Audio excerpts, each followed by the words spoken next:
Examiner la situation politique, économique et sociale du pays et prendre certaines décisions que j'ai l'honneur de porter donc à votre connaissance. Nous sommes apaisantis sur le blocage total que connaît la situation politique du pays aujourd'hui. Il n'y a aucune passerelle entre le pouvoir et l'opposition, il n'y a aucun cadre de concertation. Le comité de suivi qui avait été créé pour cela et qui était chargé d'œuvrer à la mise en œuvre des dispositions de l'accord politique interguinéen du 20 août dernier est dissous, puisque ce comité ne se réunit plus. L'Assemblée nationale, qui est censée être le cadre idéal de dialogue et de concertation, a du mal à examiner en cette session des lois les propositions de loi qui ont été introduites par l'opposition républicaine, en ce qui concerne notamment le code électoral et la réforme de la CENI. Il faut dire aussi, d'autre part, que nous constatons des violations récurrentes des droits de l'homme dans notre pays. Vous vous souvenez de la dernière violation qui a entraîné le décès de M. Mamadou Seydou Ba, de la garde rapprochée du chef de file de l'opposition guinéenne.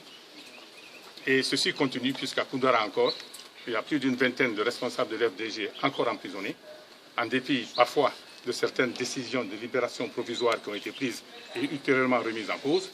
C'est le cas également à Conakry ici, où jusqu'à présent, ces éléments de la garde rapprochée qui ont été détenus pour des raisons d'enquête le sont toujours, alors qu'aucun indice, aucune preuve de leur culpabilité n'a encore été établie. Nous avons également fait le constat que la cherté de la vie continue à être le lot de tous les Guinéens. En dépit de tous les efforts qui ont été fournis par les uns et les autres, le gouvernement s'obstine résolument à ne pas baisser le prix du carburant à la pompe.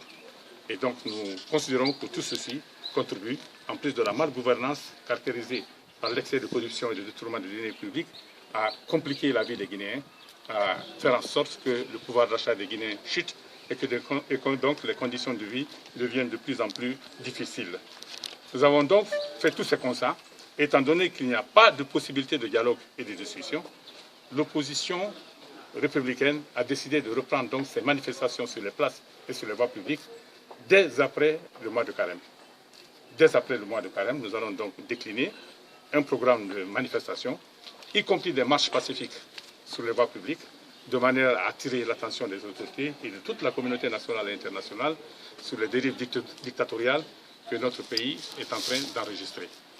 Nous avons aussi discuté de la question de ce fameux troisième mandat qui a été évoqué incidemment par le président de la République, qui, en refusant de se prononcer clairement sur le respect de la Constitution, laisse entendre qu'il a des velléités de révision de cette Constitution.